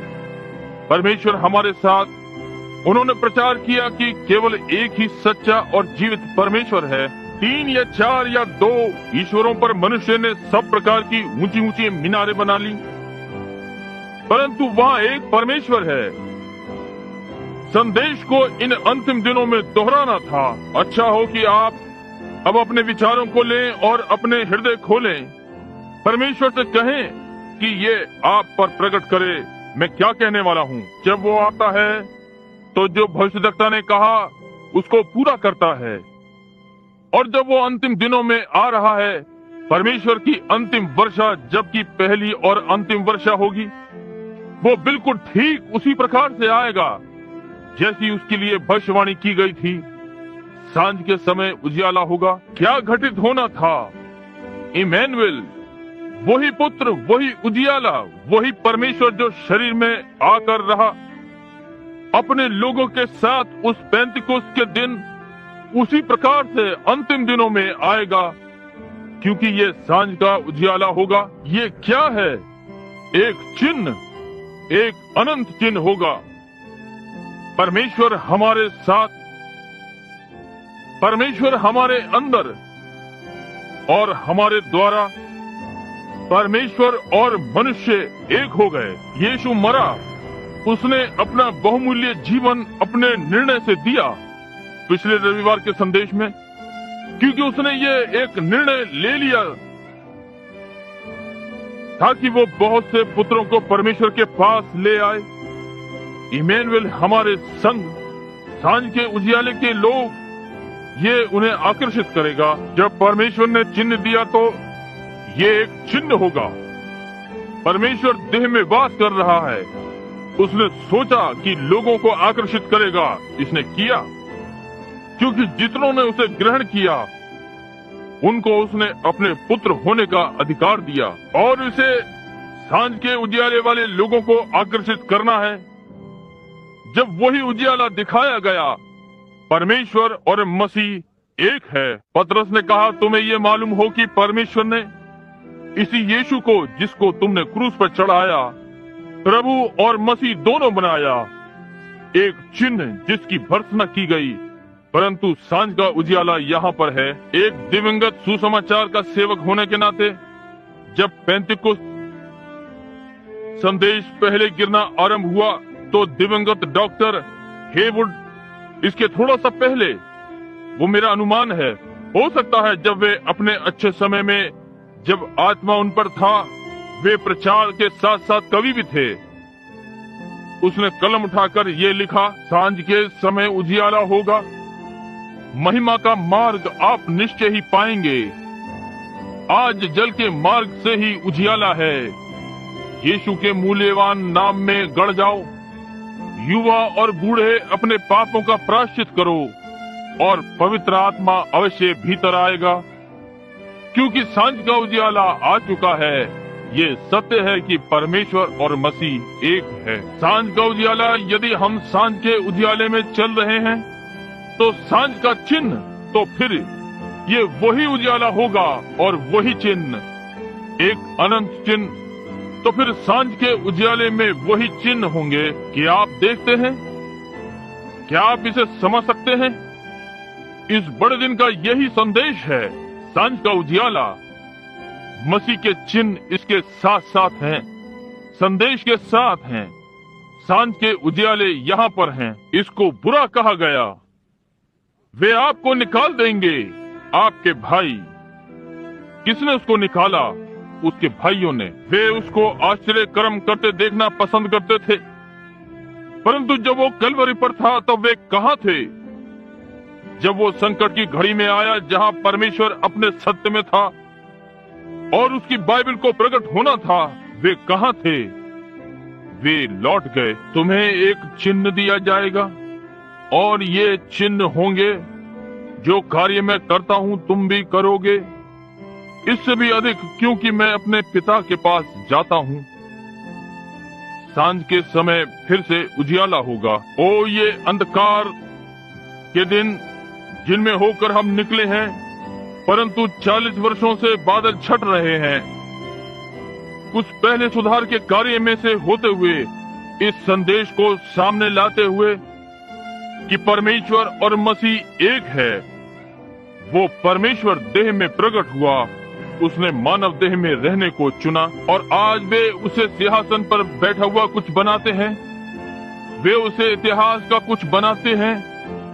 उनमें से कुछ उसे पुराना ज्ञानी बनाते हैं, कुछ उसे भविष्यद्वक्ता बनाते हैं, परंतु भाई वो परमेश्वर आप में है। परमेश्वर देह में प्रकट हुआ। कैसे? उन्हें कैसे मालूम पड़ा कि वो देह में परमेश्वर था? उसने कहा, यदि मैं अपने पिता के कार्य ना करूं तो फिर मैंने तुम्हें गलत बताया। यदि मैं अपने पिता के कार्य करता हूं तो तुम इसका विश्वास करो। और अब वही चीज अंत के दिनों में संदेश दोहराया जा रहा है। वो कौन है ये संदेश? वो क्या है? इमैनुएल तुम में वास कर रहा है। उन्हीं कार्यों के साथ जो उसने किए, स्वयं को आपके द्वारा प्रकट कर रहा है। वही चीजें जो उसने की। ये सांझ का उजियाला है। इसकी आलोचना की गई है। ये कठिन मार्ग है। ये धनी युवा शासक के लिए कुछ अर्थ रखता था, तो भी वो अपने हृदय में प्यासा था कि यीशु के पास आए और कहा, रब्बी अनंत जीवन पाने के लिए मैं क्या करूं? कहा, आज्ञाओं का पालन कर। उसने कहा, मैं ये लड़कपन से मानता आया हूँ। कहा, तो फिर तू सिद्ध होना चाहता है? कहा, मेरे पीछे हो ले। परंतु वो उदास होकर चला गया। ये बहुत ही मूल्यवान था। यदि वो उसे कुछ पैसे दे सकता और एक बड़ा आराधनालय बना सकता, कहीं पर स्वयं को उसका सदस्य बनाता, तो वो इसे सरलता से कर देता। क्या आप नहीं देखते कि आज के धनी लोगों के बीच ये कैसा उदाहरण है? वहाँ और भी थे, केवल धनी ही नहीं परंतु निर्धन भी। उनमें से बहुत से गंदी कीचड़ से थे। उन्होंने लोकप्रियता के कारण अस्वीकार कर दिया, क्योंकि वो लोकप्रिय नहीं था, वो इमैनुएल था। उन्होंने कहा, ये आलोचना है, ये शैतान है, ये मस्तिष्क को पढ़ना है, ये बालजबूल है। उस दिन का गुरु, उनके महान आराधनालय ने कहा, अर्थहीन। परंतु परमेश्वर ने कहा, ये एक अनंत चिन्ह है, सर्वोच्च चिन्ह, सारे चिन्हों का चिन्ह, कि परमेश्वर आपके साथ है और तुम्हारे अंदर है जगत के अंत तक। ये आपका सर्वोच्च चिन्ह है। ये सारे चिन्हों से आगे है। ये पहला चिन्ह है, प्रेत 19। उन लोगों को वापस आना था और उस चिन्ह को पहचानना था, इससे पहले कि वे पवित्र आत्मा को प्राप्त करते। प्रेरितों के कार्य 19:5। तो भी विश्वासी जिसके पास बाइबल थी और अच्छा प्रचारक था जो ये सिद्ध करता था कि यीशु मसीह था, तो भी इससे पहले वे इसमें आते और चिन्ह को देखते। उन्हें आना था और फिर से बपतिस्मा लिया और उनके ऊपर हाथ रखे और पवित्र आत्मा पाया।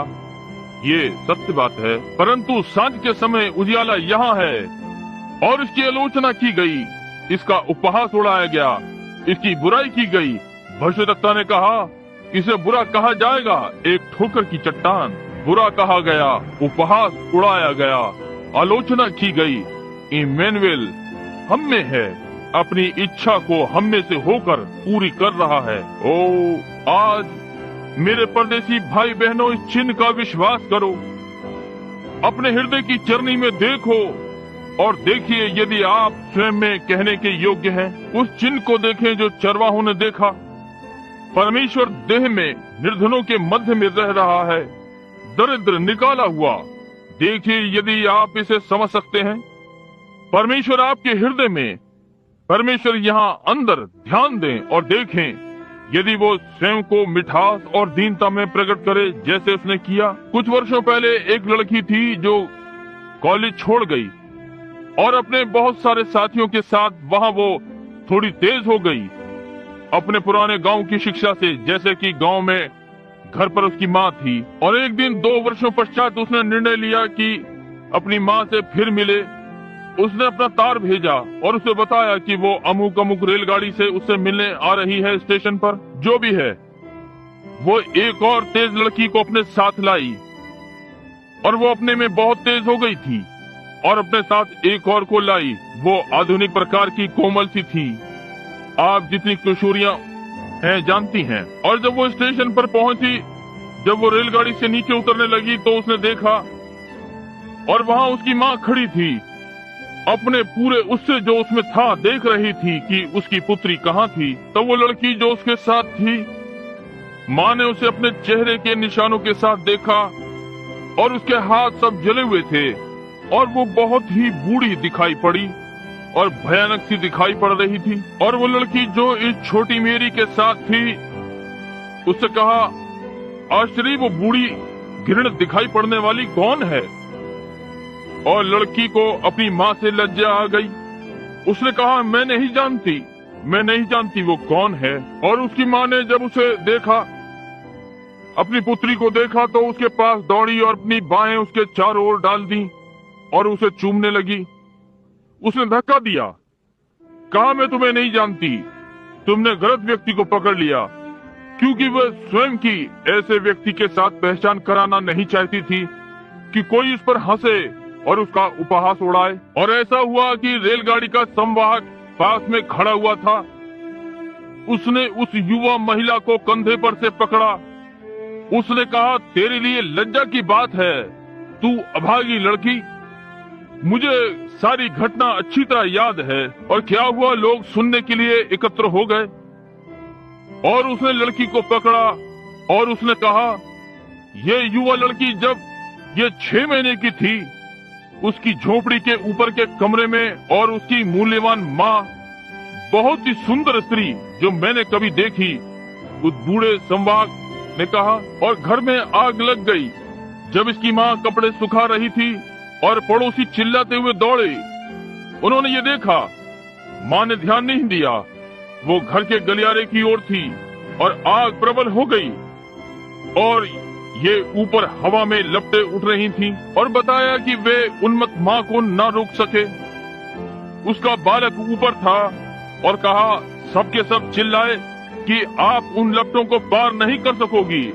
परंतु उसने वो चादर जो उसके हाथ में थी ली और जहां वो लटकी थी वो गीली थी और उसने इसे चारों ओर लपेटा और लपटों में से होकर निकल गई। सीढ़ी के ऊपर पहुंची, अपने जोखिम को न देखा। जब वो वहां पहुंची तो उसने देखा कि गीली चादर को अपने और उस पर नहीं लपेट सकती कि वापस आ जाए, परंतु अपनी लड़की की सुंदरता को बचाने के लिए, जो कि वो होने वाली थी, उसने बालक को चादर में लपेटा और लपटों में से होकर नंगे चेहरे और हाथों के साथ भागी। और इसके शरीर का मांस जल गया और गाल जलकर हड्डियों से चिपक गए और झुलसा दिया। उसके बाल जल गए और उंगलियों की हड्डियां। कहा कि वो कुरूप हो गई ताकि तुम सुंदर हो जाओ।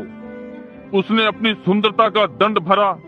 उसने हर चीज का भुगतान किया जो उसके पास थी, ताकि वो तुम्हें बचा ले। और तुम खड़ी हुई इस मूल्यवान माँ से लजा रही हो। भाई, जब मैं परमेश्वर को देखता हूँ, स्वर्ग के परमेश्वर को, अपना सिंहासन, अपनी सुंदरता और वो सब जो उसका था, गंदगी के ढेर पर जन्मा और पशुओं के कपड़े में लपेटा गया, अपने चिन्ह के द्वारा उपहास बना और उसके आश्चर्य कर्म शैतान के कहे गए। क्या मैं उससे लजाऊं? नहीं श्रीमान, ये शानदार संसार जो वे चाहे करें, मेरे लिए वो सर्वोच्च चिन्ह है। मुझ में से पवित्र आत्मा चिल्लाता है, ये मुझसे कुछ अजीब करवा सकता है। इस संसार के अनुसार पागल मनुष्य हो सकता हूँ, परंतु मैं उसका इनकार नहीं कर सकता जिसने मेरे लिए बहुत कुछ किया। मृत्यु में उसने मेरा स्थान ले लिया, कलवरी पर उसने मेरा स्थान ले लिया। उसने ये सब कुछ किया। वो स्वर्ग से उस सफेद मोतियों के सिंहासन से सिमट कर मनुष्य बन गया कि मेरे कष्ट को चखे, मेरी परीक्षाओं में से होकर निकला। ये जानकर कि किस प्रकार का सही मध्यस्थ मुझ में हो, मुझे अनंत जीवन में ले जाने का मार्गदर्शन किया और उसकी निर्धनता के द्वारा मैं धनी बना। उसकी मृत्यु के द्वारा मुझे जीवन मिला, अनंत जीवन मिला। उसका इनकार ना करें, उससे ना शर्माएं, उससे ना लजाएं, परंतु उसका आलिंगन करें और कहें, हाँ मेरे प्रिय प्रभु, मुझे उनके समान जो पेंतकुस्त पर मिला मुझे दे दे प्रभु। मुझे पवित्र आत्मा दे, मेरे हृदय पर उंडेल दे। चिंता न करें कि किशोर क्या कहते हैं। मैं चिंता नहीं करता कि संसार क्या कहता है। मैं उसको नहीं देख रहा हूँ, मैं आपको देख रहा हूँ। ये क्या है, कलीसिया में सम्मिलित होना? नहीं, वो सर्वोच्च चिन्ह इमैनुएल, परमेश्वर हमारे साथ है। आइए प्रार्थना करें। इस प्रातः लोगों की इस सभा में क्या कोई है जो ये कहना चाहेगा, अपने लिए मैं अपने जीवन से लज्जित हूँ, मैं उससे नहीं लजाता, मैं अपने जीवन से लजाता हूँ, उसे चढ़ाता हूँ जो बदसूरत बना था और संसार का ठुकराया हुआ एक दुखी मनुष्य। लोगों से उसकी जान पहचान थी।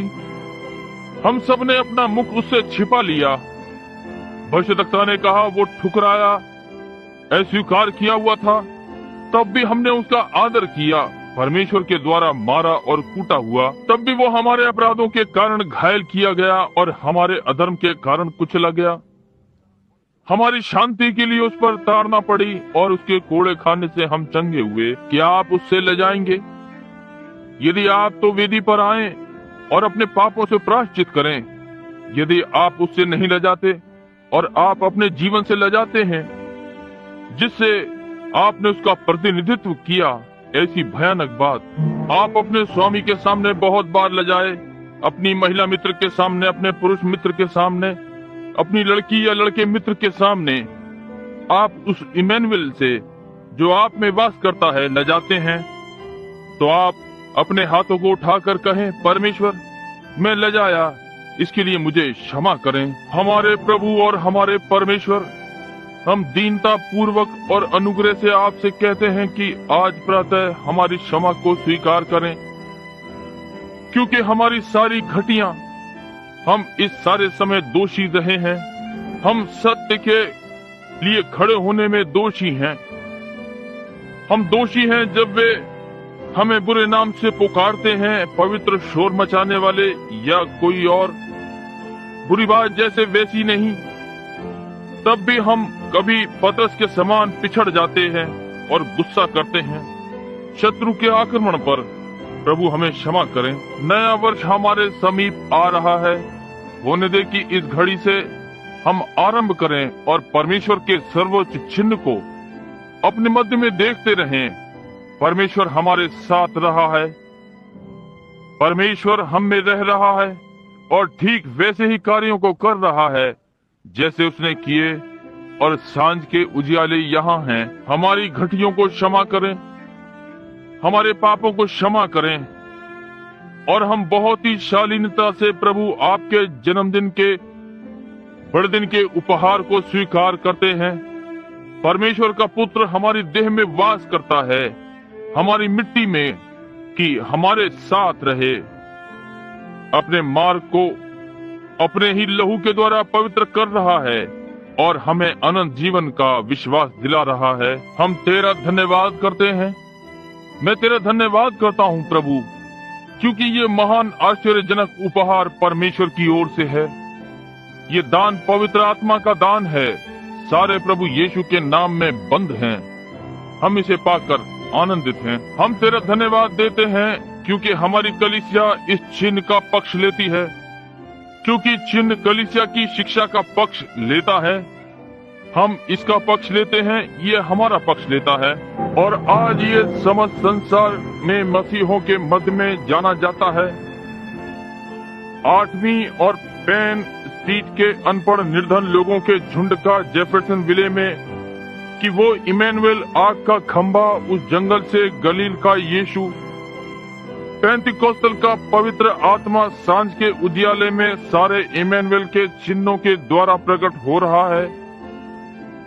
प्रभु, हम तेरे बहुत ही धन्यवादित हैं और होने पाए कि दूसरे इसे देखें और ग्रहण कर सकें, क्योंकि हम ये यीशु के नाम में मांगते हैं, उसके लिए और कलीसिया के लिए। आमीन। मैं चाहता था कि मेरे पास गाने वाली आवाज होती। यदि अभी मेरे पास गाने वाली आवाज हो तो मैं अपना प्रिय गाना गाता, वो गाना जो मेरे मूल्यवान मित्र विलियम बूथ क्लिपबोर्न ने लिखा है, उसकी महिमा से सदा जीवित रहने वाली कथा। मेरा परमेश्वर मेरा बचाने वाला आया, यीशु उसका नाम था। चरनी में जन्मा, अपनों में अनजाना, दुखी परमेश्वर, आंसू और यंत्रणा। ओ मैं कैसे उसे प्रेम करूं, कैसे उसकी आराधना करूं। मेरा जीवन मेरे सूर्य की चमक, मेरा सब कुछ, महान सृष्टिकर्ता मेरा बचाने वाला हो गया और परमेश्वर की सारी परिपूर्णता उसमें निवास करती है। क्या ही कृपालुता है, हमारे लिए छुटकारा लाई। जब मृतकों की रात्रि में एक भी आशा न थी दृष्टि में, तब फटती हुई ज्योति आई। परमेश्वर मूल्यवान कोमल अपनी शान को एक ओर रख दिया, चरनी तक झुक गया, गोबर से भरी गौशाला जन्म लेने के लिए, प्रेम जताने के लिए झुक गया कि मेरे प्राण को जीत ले और बचा ले। ओ मैं उससे कितना प्रेम करता हूँ, उसकी आराधना करता हूँ। मेरी सांस, मेरे सूर्य की चमक, मेरा सब कुछ, महान सृष्टिकर्ता मेरा बचाने वाला बन गया और परमेश्वर की परिपूर्णता उसमें निवास करती थी। तब वो मुझ में है और मैं उसमें और तुम में। उस दिन तुम जानोगे कि मैं पिता में और पिता मुझ में है और मैं तुम में और तुम मुझ में। परमेश्वर इमैनुएल हमारे साथ। ये इमैनुएल था जिसे अभी अभी जॉर्ज राइट ने वहाँ बैठे हुए देखा, वहाँ पड़े हुए मर रहा था जब 4 डॉक्टरों ने उसे छोड़ दिया। तो ये वो इमैनुएल था जब उसे एक गर्भ मांगना पड़ा, जब उसे एक कब्र मांगनी पड़ी। उसने मेरी आंखें मांगी और कहा, जाकर भाई जॉर्ज को बताओ, यहोवा यूं कहता है कि वो उन प्रचारकों की कब्र खोदेगा जो उस पर हंस रहे हैं। ये वही इमैनुएल था, ये वही था उस दिन जंगल में छोटे जानवर के विषय में। ये वही था जिसने मार्जी मॉर्गन जो वहाँ बैठी है और बाकी सारे, ये वही था जिसने बुद्धि का भाग मांगा, देह की ज्ञान इंद्रिया मांगी कि स्वयं को आज संसार को प्रस्तुत करे। आपके द्वारा जबकि सांझ के उजियाले चमक रहे हैं, मित्र परमेश्वर अनुग्रहकारी है। मैं आपका अधिक समय ले रहा हूँ, आइए यत्न करें, हमें स्वर दें। ओ मैं उससे कितना प्रेम करता हूँ। आप में से कितने इसे जानते हैं? ओ मैं उससे कितना प्रेम करता हूँ, उसकी आराधना करता हूँ। मेरा जीवन मेरे सूर्य की चमक, मेरा सब कुछ, महान सृष्टिकर्ता मेरा बचाने वाला बन गया और परमेश्वर की सारी परिपूर्णता उसमें निवास करती है। अब ये समय है उसके लिए कि अपना अनुग्रह दर्शाए। एक माँ एक छोटा बालक ल्यूकीमिया के साथ यहाँ लाई है, कैंसर उसके लहू में है, ये देह के लिए खराब है। परमेश्वर मेरी आवाज को सुनता है कि मैं बोलता हूँ और ये ऐसा ही होगा, क्योंकि प्रभु आपने कहा, इस पहाड़ से कहो कि हट जाए और संदेह ना करे तो ये हो जाएगा। परमेश्वर के पुत्र यीशु मसीह के नाम में मैं इस शैतान को निकम्मा ठहराता हूँ जो ल्यूकीमिया कहलाता है। इस बालक की देह का रोग ये चला जाएगा। इसे इसको छोड़ना ही होगा यीशु मसीह के नाम में। ऐसा ही हो। मेरे सूर्य की चमक, मेरा सब कुछ, महान सृष्टिकर्ता मेरा बचाने वाला हो गया और परमेश्वर की सारी परिपूर्णता उसमें निवास करती है। मैं उसे कितना प्रेम करता हूँ, मैं बस इसे जाने नहीं दूंगा। मैं याकूब के समान इसे पकड़ लूंगा। श्रद्धा रखता हूँ। मेरी सांस, मेरे सूर्य की चमक, मेरा सब कुछ, ये एक चिन्ह होगा। महान सृष्टिकर्ता बचाने वाला बन गया और परमेश्वर की सारी परिपूर्णता उसमें वास करती है। क्या ये अद्भुत नहीं है? क्या आप उसकी आराधना की जाए ऐसा अनुभव नहीं करते? उसकी आराधना करें, आप स्वयं को भूल जाएं, शर्माएं नहीं। पवित्र आत्मा यहीं पर है। ये पवित्र आत्मा है। अपने ही तरह से दीन हो जाएं। महान सृष्टिकर्ता मेरा बचाने वाला बन गया और परमेश्वर की सारी परिपूर्णता उसमें वास करती है। आप यही हैं। क्या ही कृपालुता है, हमें छुटकारे में ले आया। ये एक चिन्ह होगा। जब मृत्यु की रात्रि में दृष्टि में एक भी आशा न थी, परमेश्वर मूल्यवान कोमल अपनी शान को एक और रख दिया। सोचिए उसने क्या किया। प्रेम आग्रह के लिए झुक गया कि मेरे प्राण को जीत ले और बचा ले। जब हम इसे गाते हैं तो अपने हाथों को उठा लें। ओ मैं उससे कितना प्रेम करता हूँ, उसकी आराधना करता हूँ। मेरी सांस, मेरे सूर्य की चमक, मेरा सब कुछ, महान सृष्टिकर्ता मेरा बचाने वाला हो गया और परमेश्वर की सारी परिपूर्णता उसमें वास करती है। प्रभु, हम इसी योग्य कभी नहीं हो सकेंगे कि तेरी आशीषों, तेरे आत्मा की भरपूरी को समझ पाएं, जब तक हम उसे उस दिन जब वो आएगा नहीं देखेंगे। हो सकता है हम मिट्टी में सो रहे हों, मुझे अपनी मूल मिट्टी में वापस जाना पड़ सकता है, परंतु इससे मुझे तनिक भी चिंता नहीं। मैं जानता हूं कि वो मुझे पुकारेगा और मैं उत्तर दूंगा और तब मैं उसे देखूंगा जैसा कि वो है। ये नाशवान देह बदल जाएगी और उसकी महिमा की देह के समान हो जाएगी, जहां की वो सारी चीजें अपने अधीन कर लेगा। मैं बड़े दिन के उपहार मसीह के लिए अपने हृदय में सदा आभारी रहूंगा, ये जानकर कि ये वो ही मसीह है, क्योंकि वो वही कार्य करता है। वो मुझे उन्हीं कार्यों को करने का अनुभव कराता है जो उसने आरंभ में किए अपने दास को। मैं विश्वव्यापी कलीसिया के लिए धन्यवादित हूँ। वो विजय जो पहले से ही तय है और बुलाई गई है और मोहर बंद करके उस देह के लिए अभिषेक कर दी गई है। मैं उन्हें एशिया, अफ्रीका, रोम, हर कहीं, इंडियाना राज्य में होते हुए अफ्रीका, संसार में हर जगह में पाता हूँ कि कलीसिया जीवंत है। कौन जानता है कि आप शरीर में आए हैं। और आपने कहा कि हर आत्मा, अपनी बाइबल में आपने कहा हर आत्मा जो इसे स्वीकार नहीं करती कि वो गलत आत्मा है, मसीह विरोधी। हर आत्मा जो इसकी वही गवाही नहीं देती कि मसीह हमारे शरीर में आया, वो मसीह विरोधी आत्मा है। पिता परमेश्वर मेरी सहायता करें कि उन भड़काने वालों को बाहर झटक दूं। प्रभु, मैं उन्हें देख सकता हूँ। वहाँ बाहर कोड़ियों को दरवाजे पर देखता हूँ। सामने भारत में मैं देखता हूँ ताज पर, उस द्वार पर वे निर्धन सड़क पर खिचड़ रहे हैं, पैर नहीं हैं। उन काले निर्धन लड़कों को सामने देखता हूँ। अफ्रीका में उनके छोटे हाथ ऊपर उठ रहे हैं। ओ परमेश्वर, मुझे भेज प्रभु। सरदूत को कोयले की आग के साथ आने दे कि मेरे प्राण में आग लगे। प्रभु सारे कूड़े और आलस को ले ले और मैं परमेश्वर के अशांत के समान हो जाऊं कि उन लोगों को आग में से जो घने अंधकार में है निकाल लाऊं। प्रभु मेरी छोटी कलीसिया को आशीषित करें। ओ मैं यहाँ से बुरादे की लकीर को यहाँ से होते हुए नीचे जाते देख सकता हूँ और मूल्यवान लोगों को देखता हूँ।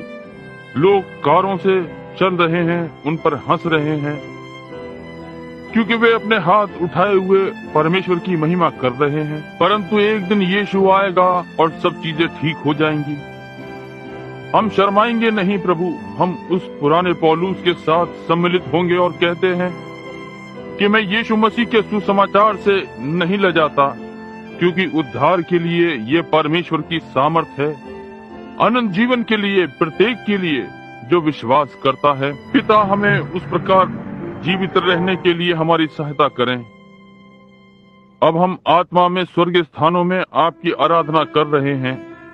हम आज प्रातः के इस आने के लिए आपको धन्यवाद देते हैं, यीशु मसीह के नाम में, आमीन। केवल एक बार और क्या आप करेंगे?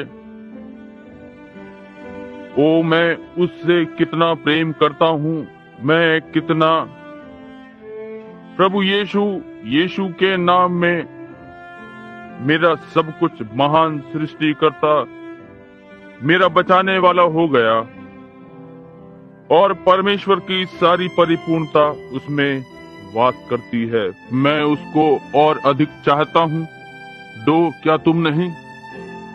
ये मेरी बहन है, ये शरीर में मेरी बहन है। ओ कितना मेरी पुत्र वधू, वे अधिक से अधिक परमेश्वर को चाहते हैं।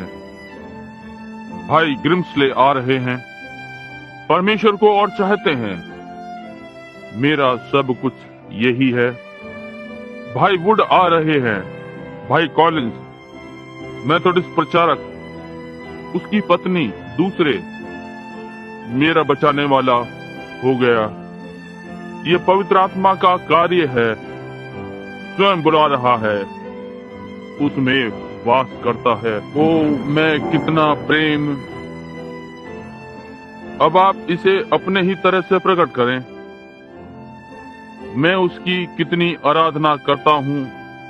मेरी सांस, मेरे सूर्य की चमक, मेरा सब कुछ महान सृष्टिकर्ता मेरा बचाने वाला हो गया और परमेश्वर की सारी परिपूर्णता उसमें निवास करती है। प्रभु यहाँ तेरी चरागाह की भेड़ें हैं, इन्हें अपनी आत्मा पर भोजन खिला। प्रभु ये लोग स्वयं को तुझे दे रहे हैं, ये अपने जीवन को तेरे लिए पवित्र कर रहे हैं। ये खड़े हैं क्योंकि ये लोग तेरे यीशु मसीह के सुसमाचार से नहीं लजाते।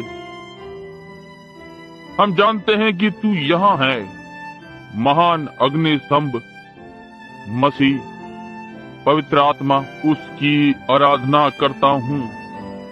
मेरी सांस, मेरे सूर्य की चमक, मेरा सब कुछ महान सृष्टिकर्ता मेरा बचाने वाला हो गया और परमेश्वर की सारी परिपूर्णता उसमें वास करती है। अब अपने ही शब्दों में बोलें, ये पवित्र आत्मा है जो आपको यहाँ लाया है। उसे बताएं कि आप उससे प्रेम करते हैं। वही पवित्र आत्मा जिसने उन्हें पेंतिकोस्त पर उठाया। आप यहाँ खड़े हुए चिल्ला रहे हैं, रो रहे हैं, आनंद कर रहे हैं। महान सृष्टिकर्ता मेरा बचाने वाला हो गया और परमेश्वर की सारी परिपूर्णता उसमें वास करती है। बिना अनिच्छा के मांस और लहू उसका तत्व है। उस महिला में एक छोटा बालक, उसने मनुष्य का रूप धारण किया, छिपी हुई योजना को प्रकट कर दिया। ओ महिमामय भेद, कलवरी का बलिदान और अब मैं जानता हूँ कि तू वो महान मैं हूँ है। ओ मैं कितना, ओ परमेश्वर, मैं उसकी आराधना करता हूँ। मेरी सांस, मेरे सूर्य की चमक, मेरा सब कुछ, महान सृष्टिकर्ता मेरा बचाने वाला हो गया। और परमेश्वर की सारी परिपूर्णता उसमें वास करती है। ओ उससे प्रेम करो। मुझे जाने दो, रोको मत, उस पकड़ से प्रेम करता हूँ। मेरा हृदय किसी भी चीज से परे है पवित्र आत्मा की उपस्थिति की मिठास। जबकि उसकी कलीसिया वेदी के चारों ओर खड़ी है, आराधना कर रही है, चरनी में देख रही है, उसी चीज को देख रही है जो बुद्धिमान ज्योतियों ने देखा। परमेश्वर देहधारी बन गया, मेरा बचाने वाला बन गया। और परमेश्वर की सारी परिपूर्णता उसमें वास करती है। यदि आपके जीवन में कुछ गड़बड़ है तो उसे अब पवित्र आत्मा की उपस्थिति में स्वीकार कर। जब वो शांति से आपके हृदय की ओर देख रहा है, देखिए, यदि वहाँ चरनी होती तो उसकी आलोचना होती। आपके इस स्वीकार करने पर कि वो परमेश्वर है, परमेश्वर की सारी परिपूर्णता उसमें वास करती है। अपने झुके हुए सिरों के साथ स्वयं उससे प्रार्थना करें। ये पवित्र आत्मा है। क्या परमेश्वर के आत्मा की दीनता और सज्जनता, मिठास लंबे जीवन में अनुभव नहीं कर सकते? भाषाएं हो तो जाती रहेंगी, भविष्यवाणी हो तो असफल हो जाएंगी। जहां ज्ञान है ये असफल हो जाएगा, परंतु जब प्रेम आता है वो सदा स्थिर रहता है। प्रेम सहता है, ये स्वयं डींग नहीं मारता, ये फूलता नहीं, ये अनरीति नहीं चलता, परंतु हमें नम्र बनाता है, हमें मीठा बनाता है, आपके प्राणों में मिठास भरता है। आइए हम में से प्रत्येक अपने तरह से प्रार्थना करे, परमेश्वर का धन्यवाद करे जो कि उसने किया है। ओ प्रभु, इस गीत की मिठास जो स्वरों द्वारा प्रकट की गई, ये अनिश्चित शब्द नहीं है, परंतु शब्द जिनका अर्थ हमारे लिए है। वो जो हमारा परमेश्वर है, जैसे कि वचन ने इसे प्रकट किया है, अब संगीत इसे प्रकट करता है। प्रभु, अब हमारे हृदय इसे प्रकट करते हैं। हमारी मनोवृत्ति आपके लिए, हम आगे आते हैं, वे अपने पैरों पर खड़े होते हैं, वे आपसे प्रेम करते हैं। प्रभु, हम मिलकर आपकी भेड़ों की नाई खड़े हैं, आपकी चराई की भेड़ें। हमें ये भोजन पसंद है, ये हमारे प्राणों के लिए अच्छा है, और हम ये जानते हैं कि परमेश्वर हमारे साथ रहता है। हम जानते हैं कि परमेश्वर ने स्वयं को मसीह में उंडेल दिया, और मसीह ने स्वयं को कलीसिया में उंडेल दिया, और आज हम यहाँ खड़े हैं, जबकि सब प्रकार के धर्म और सब प्रकार के नामधारी और अवस्थाएं और सब प्रकार के विश्वास, परंतु फिर भी वचन स्वयं बोल रहा है, परमेश्वर प्रकट हुआ। सर्वोच्च चिन्ह जो परमेश्वर ने अब भी अपने लोगों की देह से प्रकट किया, इन्हीं चिन्हों और आश्चर्य कर्मों को कर रहा है। बादल के रूप में प्रकट हो रहा है, एक खंबा हमारे मध्य में रह रहा है, हमारे विचारों को परख रहा है, आने वाली बातों को बता रहा है, हमारे रोगों को चंगा कर रहा है, हमें स्वर्ग से इतना बांध रहा है कि हम अपने आपे से बाहर हो गए हैं। जब तक कि हम संसार के बालकों के लिए विचित्र कार्य ना करें, वे कैसे पास खड़े होकर हंसते हैं और सोचते हैं कि हम पागल हैं, जैसा कि उन्होंने पेंतेकुस्त पर किया कर रहे थे। क्या ये सब नशे में नहीं? परंतु मैं उससे कितना प्रेम करता हूँ, मेरी सांस, मेरे सूर्य की चमक, मेरा सब कुछ, महान सृष्टि करता मेरा बचाने वाला हो गया, और परमेश्वर की सारी परिपूर्णता उसमें वास करती है। क्या आप अपने हाथों को उठाएंगे? अब आपके विश्वास की शपथ परमेश्वर में, आपकी वाचा परमेश्वर से, आपकी निष्ठा और सत्यता परमेश्वर से, कलीसिया से। प्रभु, अब हम स्वयं को आपके सामने उपस्थित करते हैं, आपके प्रगटीकरण की इस आशीष के पश्चात, जानते हुए कि परमेश्वर अब भी हमारे शरीरों से प्रकट हुआ है। वो हमारी मिट्टी बन गया, वो हमारा मूल तत्व बन गया। उसने स्वयं को पार कर मनुष्य बन गया ताकि मनुष्य उसमें जीवित रहे। और आज प्रातः हमने आपको अपनी आत्माओं में अनुभव किया है। हम आपके कार्यों और आपके प्रगटीकरण को देखते हैं। हम आपसे प्रेम करते हैं।